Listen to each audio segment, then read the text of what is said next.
Fox News alert, and it is a big vote today on Capitol Hill. We've been talking about it. House Republicans planning to take up their version of tax reform today. They are meeting with the President of the United States right now. He's gone to the Hill. He's counting on Congress to get a critical legislative victory by the end of 2017. This is Outnumbered. I'm Harris Faulkner, here today, co-host of After the Bell on Fox Business, Melissa Francis, former deputy spokesperson for the Department of State, Marie Harf, host of Kennedy on Fox Business, Kennedy herself, today's hashtag One Lucky Guy. A first-timer here with all of us, former CIA officer and radio host Buck Sexton is here.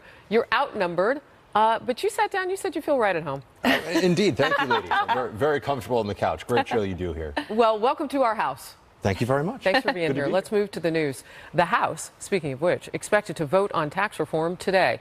President Trump is on Capitol Hill right now meeting with House Republicans. GOP leaders are confident they have the votes to pass their tax bill. Here's House Majority Leader Kevin McCarthy.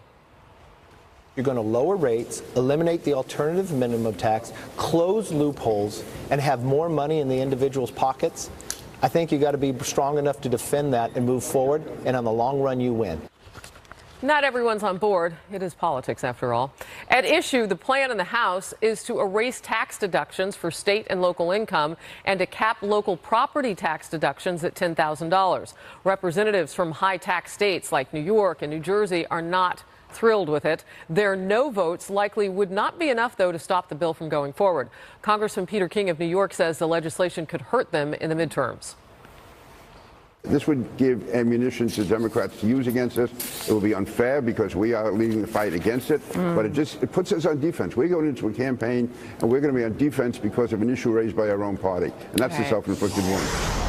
All right, we want to bring you this breaking news. So we have been following Senator Menendez in New Jersey, who is up on 18 counts, including bribery and fraud and a whole host of them. The jury is deadlocked right now. They are stuck. And this is after they were deadlocked last week. A juror left on a long-time planned vacation, and they replaced that person, and they're still deadlocked. Why is this important politically? Let's bring it out to the couch.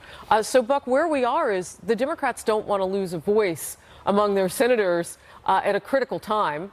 And it looks like maybe Menendez would not be able to participate in some important votes if he's still up after like more than 35 days this case has gone on in New Jersey courts. Well, also, if he were to be convicted, which obviously right now looks like a coin toss given how long the deliberations have already gone on in the jury, then the Democrats would be forced to reckon with, are they going to remove a sitting U.S. senator from office, who would at that point be a convicted felon, which would also have the added political reality of Chris Christie is still the governor of New Jersey. And so but he would be able to. long. Well, that's exactly the point, though. So he would be able to appoint somebody in the interim, and they don't want that to happen. And so they're looking to maybe hold out until a new governor is, in fact, because the new Democratic governor of New Jersey will take office early next year. And if Menendez can hold out, I think they will keep him in the Senate. The trial's been going for more than 35 days. I think they'll keep him in the Senate so a Democrat can appoint his successor. If he gets a retrial, which looks like it's a distinct possibility, politically, that would be great for the Democrats, at least. Well into 2018. I would bring this up, too, because I think this is interesting. So that juror who left because he or she had a long-term, I don't know why I'm even trying to hide the identity. My point is that juror gave an interview. Yes. So that's how we know who this person is and what this person said. And the context of it was, I think Menendez is innocent from this juror who left. We know that they were having some problems coming to it. The judge had given them some extra time. We've wakened many a day to, will this be the day? And this won't be the day. They're deadlocked. It won't. And what was so interesting about what she said was it's the take that a lot of people have out there. And it kind of brings you to all the other corruption scandals we're looking at, whether it's Hillary Clinton or anyone else, where how do you prove pay for play? You know, I mean, this juror came out and said, it sounded like they were friends, and they were doing things because they were friends. So, to me, this isn't something that, he's guilty about, but there are people in there who say he's for sure guilty. And it's just that it really reminds you of that gray area in a lot of people's minds when you heard her talk as just a regular person with no sort of political, horse in the race. Please forgive me. I'm looking down at my phone. It is day 38, the 8th day of verdict watch. So it isn't just that this case has gone on, Kennedy. It's been in this suspended animation for quite some time. Yeah, and it's like having a baby and being 8 days overdue. You just don't know when you're going to give birth. I actually think it's more painful than that. No, the Menendez trial. Perhaps it is. All right, but interestingly, the MAC and the Senate is up for grabs in two very unconventional ways. Yeah. You know, one, you have a fraud trial where, yes, there is a sitting Republican governor who doesn't have very long until he leaves office, but you've also got the case in Alabama that we're going to discuss later in the show with Roy Moore, who so far is not dropping might have another one with Al Franken. Potentially could have another one with Al Franken. We don't know. Judge Walz, inside that courtroom in New Jersey, says he is not going to declare a mistrial right this second. He wants to interview the foreman. He said, so I thought I'd be candid with you, quoting the judge. Now, remember, there are no cameras in that courtroom, but we have our Fox News team in there, and so they're sending us notes. Your Honor, the reason it would not be futile, the jury is under the impression they need to reach a unified vote.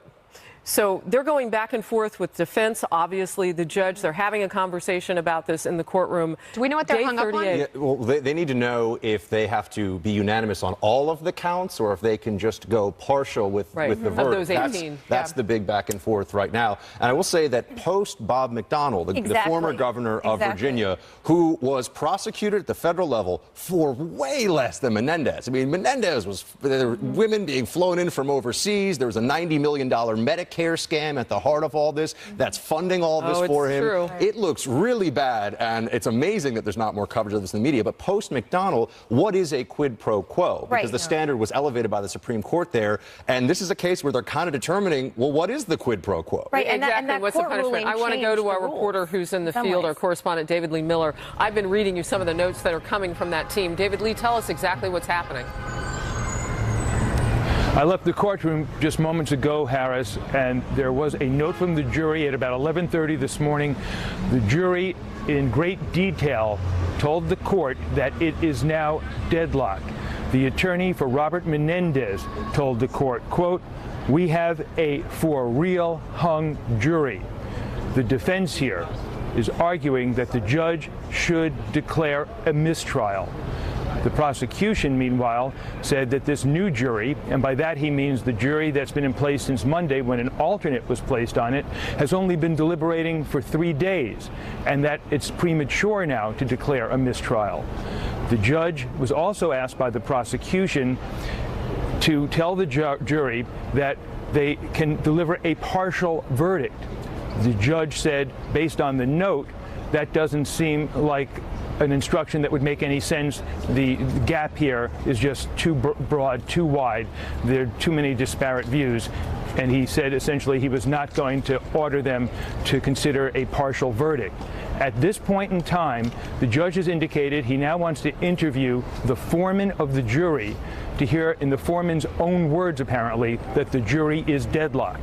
This is more procedural. What will likely happen then, or could happen next, is after he speaks with the foreman of the jury, the judge then may actually want to speak to the individual other 11 members of the jury, polling them, not to hear so much whether they were going to vote for an acquittal or for guilt, but to hear in their words that the jury is deadlocked. It seems increasingly likely it is moving in that direction, and what should be noted here, Harris, is this has been an 11-week trial. The jury has deliberated now for more than 30 hours. Millions of dollars has been spent, and now, if there is a mistrial, the government is going to have to decide if they are going to try Robert Menendez once again, starting from scratch. Harris? You know, all of this fits together if you don't take into account that they were almost at the same point last week when that juror with that long-standing vacation pulled out and they replaced that person. It's interesting that even though they replaced a person who told the media that he or she thought that Menendez was innocent, you still are deadlocked. What is being said about that? Well, we really have no idea what's happened inside the jury room. What is notable, Harris, is that on Monday, we got a note from the jury saying that they were deadlocked. The judge gave them instructions, verbally and in writing, that they should continue deliberating. Since that period of time, we've heard absolutely nothing from the jury. They did not ask for a readback of any of the testimony. They did not ask to examine any of the exhibits. The jury has been presumably deliberating, talking among themselves. How wide the gap is, we do not know. What are the issues, we do not know. But as you indicated, the juror who was dismissed last week because she had a long-planned vacation gave multiple interviews to the media saying that the jury was going to be deadlocked, and also saying that her personal view was that Robert Menendez should be acquitted. Obviously, there are others with a very different perspective. At this point in time, the senator is still in the courtroom behind me. We expect that if there is a mistrial declared, he will come out and speak. Back to you. All right, David Lee Miller will come back to you as the news warrants on this. We talked about the political implications. Big story right now. Here's the other one. The President of the United States is on Capitol Hill. He's meeting right now with House Speaker Paul Ryan and Senate Majority Leader Mitch McConnell. You know that they have been talking about what it takes previous to this, what it takes to get the Senate and the House versions to merge. Would love to be a fly on the wall in all of this, but there's a lot at stake today, Melissa. Oh, there's a lot at stake. I mean, they know that they have to make this a win, however you can do it. You know, chopping down some of the details. If you look at, a lot of people are looking at the penalty that you pay if you don't buy Obamacare, stripping that away. 58% of the funds that are paid as penalty are paid by the bottom 50% out there. So when they say, oh, if you strip away this mandate, that's a lot of people losing their coverage. You have to wonder if all of these people were willing to pay a tax, which, remember, the Supreme Court declared that this was a tax. That's why we're allowed to talk about it in reconciliation now.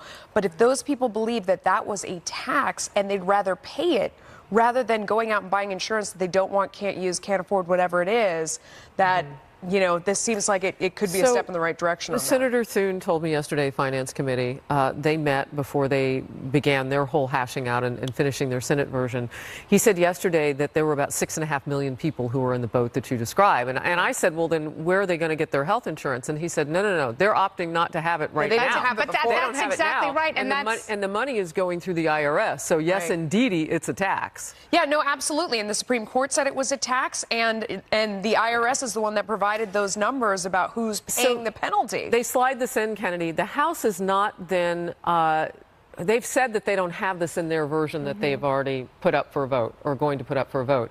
But it doesn't mean in conference that they can't come back and add it. Well, the only reason they don't have it in their version is because they thought the Senate wouldn't accept it because of the razor-thin margin and some of the issues over health care with the senators who tanked that proposal. But now that the Senate has approved turfing the mandate, the House will obviously accept it, and they're right to do it. And if this is what it took to dismantle Obamacare, why didn't they do this in the first place? Why did they waste so much time and political capital? Why do you think they did? But the Senate bill might not because they were trying to tinker also with it, and they were also trying to offer an alternative. But what it does is, yes, 4 million of those people, and the estimate is between 4 and 6.5 million. You're absolutely right. The reality is those people don't want insurance. Yeah, they don't want insurance. But the Senate bill also might not pass, though, guys. Offered. Yeah, it's too much insurance for young, healthy people. Check the boxes that you list: affordability. But the exchanges to the doctors will collapse much more quickly. But the Senate bill also might not pass. And it might not pass because they included this provision. They are on a razor-thin margin. Ron Johnson has already come out against this. The Senate version might not pass because he's against it because of taxes on small businesses, Murkowski, not necessarily and because others of the individual mandate being spared. Well, they can only lose 2 Republicans. And Collins and Murkowski and others are concerned about this being included. Collins has been very open about that. It may not pass. Real quickly before we go to commercial break, I want to give our first speaker here the last word. And Buck, do you think that there are any Democrats with the appetite in the Senate to make up a deficit if Republicans get over the line and lose 2 people? No, I think at this point they're all in opposition. I think that they'll view this as keeping points off the board. It doesn't really even matter what the final Republican House or Senate bill is. Democrats are going to want to oppose it because the narrative going into the beginnings of the midterm cycle will be Republicans can't get anything done in the Congress. Everything else, I think, at this point is details for Democrats. Hanging in the balance, the American people. Anyway, moving on. More controversy in the Alabama Senate race. Roy Moore is facing even more accusers as criticism from his fellow Republicans continues to build. What to do, and whether all of this could have a lasting effect on the Republican Party. And new information on the status given to the Hillary Clinton email investigation that appears to contradict something former FBI Director James Comey said.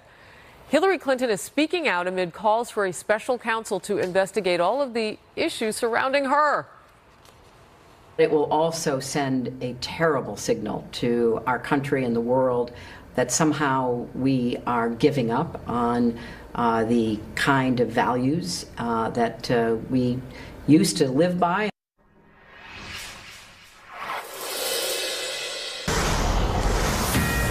Fox News alert on new information about Hillary Clinton, her email scandal, and whether a special counsel should be assigned to investigate her. Okay, excuse me, Melissa, that was the president. And of course, he's just met with House Speaker Paul Ryan and Senator Mitch McConnell, and I'm listening. He just told everybody that the talks are going well so far. Now, remember why he's there. He's basically like a presidential whipper for the votes, right? He's there to find out whether or not they've got them, and he wants to make sure that he can push this tax reform over the hump, if you will, with his motivation of being there on Capitol Hill. And so if both sides, the Senate and the House, can get together and possibly hand him something for his desk at the end of the year, that has been the rally call from the president. He wanted something before Thanksgiving from the House, and they're going to take a vote later this afternoon. He could actually get that. But can he get the total package from both sides, both chambers on the Hill, for him to sign before Christmas? That's the big question. It's always a big deal when the president puts a toe in the water to see what the temperature is. It's an even bigger deal when he makes his presence known in person. And so, well, that's an interesting shot of the floor. It's very clean. It's very polished. Good camera work. It's beautiful. That's how Custom marble. Did we pay for that? Yeah, you bet we paid for it. But we're waiting now for the president then to reemerge. So he's meeting with leaders on Capitol Hill so that, again, he can talk with them, take their temperature on where they are. Who does he need to talk to? Is this a hidden camera prank show?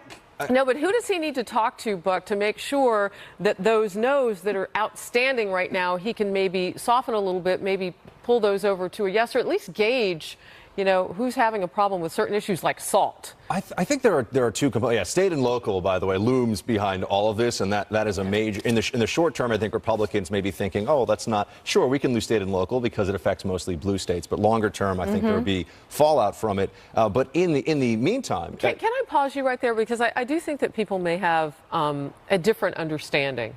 And so what you're saying is there is a long-term effect of people in high tax states not being able to deduct their state and local taxes on their federal income, and that's what the Senate has now wiped away. That's the provision that they've wiped away.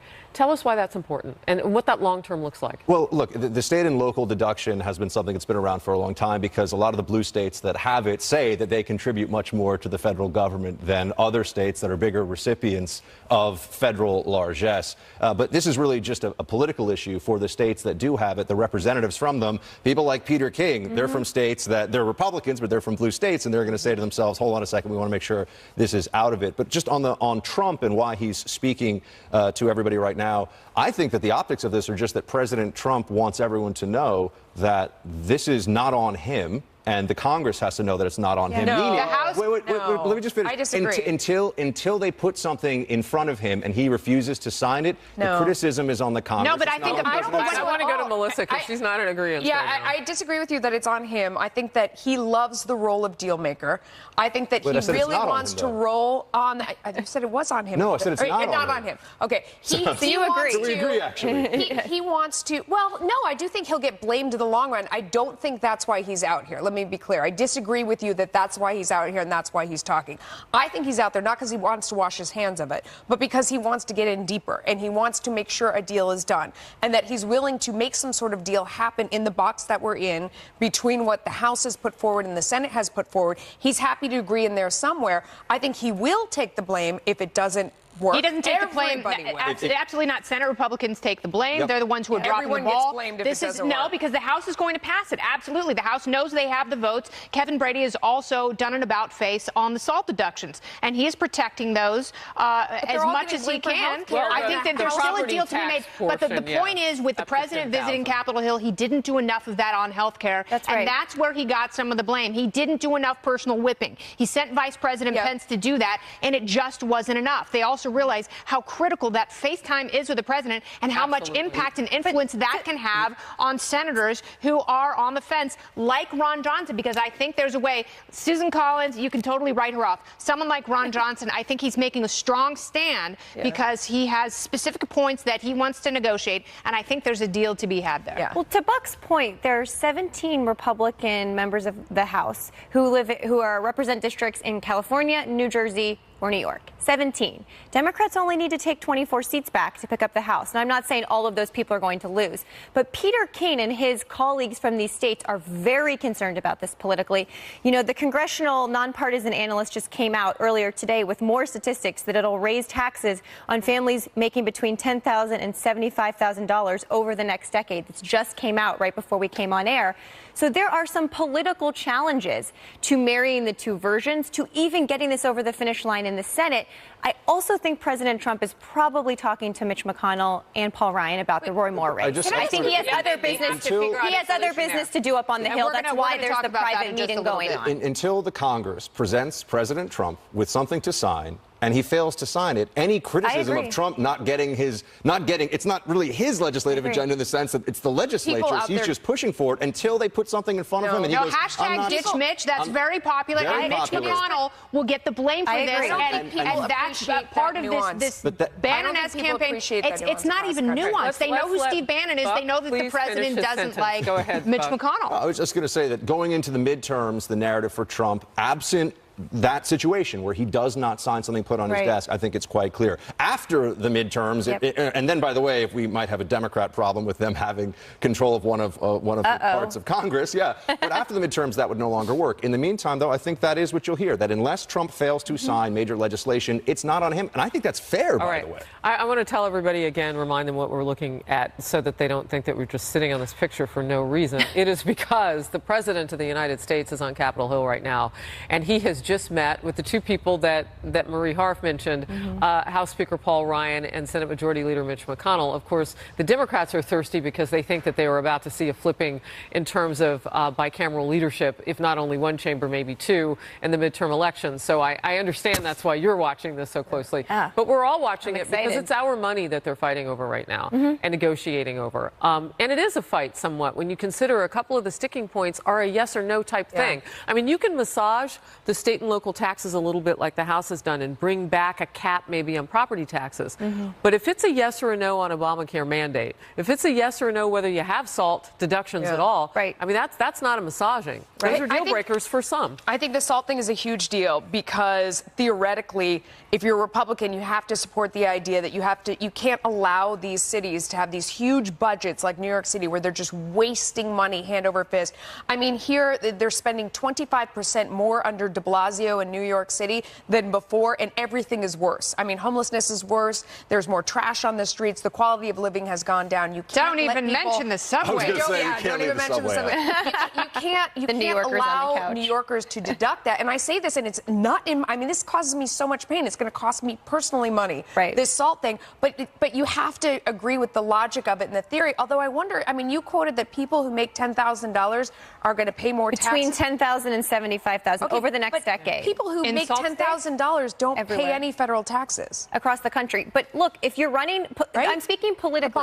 That statistic, when Republicans said this is going to help the middle class, this is for the middle class, that statistic alone is tough to defend. The other thing that they have to come to agreement on is when they roll in that deduction in corporate tax. And do they want to do something like what Ari Fleischer has told me recently, former press secretary for G.W. Bush? You know, maybe they do 27.5 this year and lower it down to the 20 next year. Who knows? But we're watching all of it because, again, these are our dollars that they're talking about. Tax money, tax reform, potentially the biggest type of reform we've seen since Reagan in the late 1980s. We're watching for it. We're watching for the president to come out. He's already told us once it's going well. What will he say next? Our cameras are there. Stay close.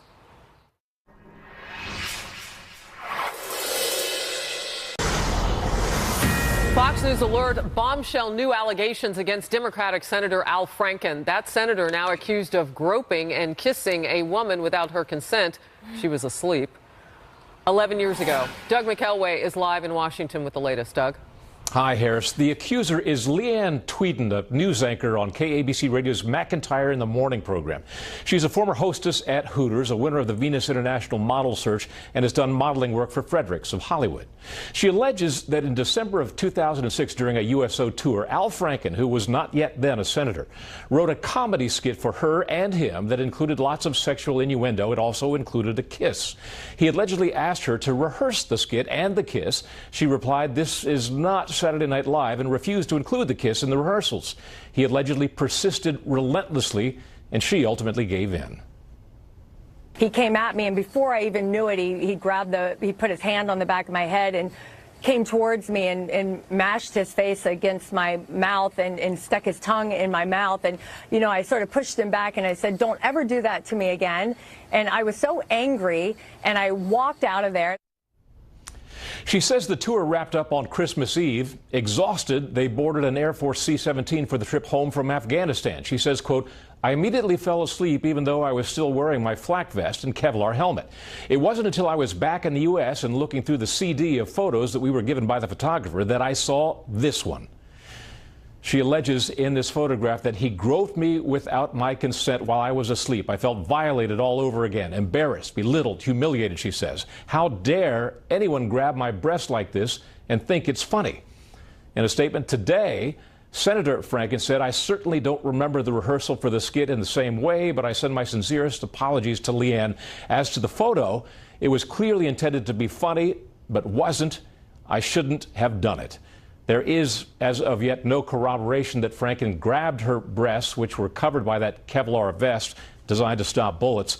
He most certainly made a motion to do that and appears to be touching the vest and posed for the frat boy type of photo. Harris, back to you. Doug McElway, thank you very much. Maria Harf, I'm going to come to you first on this, not because he's a Democratic senator, but because of something you said during the commercial break. It is time for people to stop behaving badly, right? We need to believe women. We need to hold powerful men accountable. And to this point, it's been all men who've been accused of these things. And that goes for members of any party, Democrats, Republicans, Independents, going up, you know, members of the Senate, members of the House, all the way up to the president, who's also been accused of things. We need in this country to have a discussion. Culturally, it has crossed all party lines over the last few months. It has crossed into media. It has crossed into sports. It has crossed into comedy and entertainment.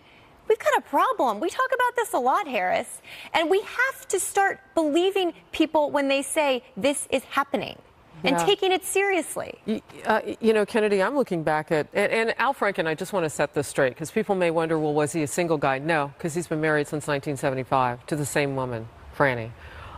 Was he in Congress at that point? No. He was in Congress 3 years later, in 2009. And none of, well, the first part does, being married does, because now you've got collateral damage potentially. But this matters too. So on Twitter, as the hashtag #MeToo campaign has been going on, this is Al Franken. "Sexual harassment and violence are unacceptable. We must all do our part to listen, stand with, and support survivors." Kennedy? Absolutely, but there's also, I think, a strata of these things, and we have to be mindful of that. There's a couple of things that stand out to me. One, I think when victims of stuff like this see stories about Harvey Weinstein and Roy Moore, and Lord knows how many other names have been put forward lately, it sort of re-traumatizes them and jostles memories. That's one thing, but the problem is there's so many men right now who've been accused of so much. The most egregious stories sort of get lost in all of that. And that's really upsetting. And, you know, there's also a difference between someone being a complete buffoon like Al Franken and someone who allegedly commit rape like Harvey. Well, he put his hands on her, and also, that's in a picture. And also, if he stuck his tongue down her throat, I mean, that's assault as well. I think on top of everything you guys said, which I totally agree with, this also makes me think about when he said, you know, it was supposed to be a joke. I have never understood in humor when it's okay to be homophobic, it's okay to be racist, it's okay to be sexist, that you make these jokes about groups of people, whether it's priests, whatever. When is it okay to do that and then you can't say stuff in other language? Go ahead and watch some Richard Pryor. And he'll explain the difference. SNL. All right, so that brings me. But there's a big difference between someone being a comic and someone being a creep. Al Franken here is being a creep. So, a lot is forgiven in comedy. Nothing is forgiven in sexual assault. I want to ask this question. Are we seeing a tipping point? Is the line moving here? That was actually where I was going. So, yes, I believe that we are seeing a conversation that is happening now that does have real effect on people coming forward that would not have before. I also think that if you're looking for places where there are a lot of men, particularly men who have gotten to a certain point in the power structure that they feel almost invulnerable. Hollywood's probably number one. Yeah. D.C., Capitol Hill, that's going to be right up there. I don't think that what we're hearing about Franken is by any means the end of this. I think it is really just the beginning. There's a lot of improper stuff that's going on. And probably a lot of people, to your point, yes, a lot of people who are very nervous, remembering things that they've done years ago. And when are those accusations going to come to light? We're seeing a line move particularly on Capitol Hill right now, because there's a lot of discussion about how they're going to, within their own house on Capitol Hill, within Congress, deal with complaints of sexual harassment and misconduct, so on and so forth. We'll move on. New accusers coming forward saying that they are victims of Alabama Senator candidate Roy Moore. How Moore's campaign is responding today. Stay close.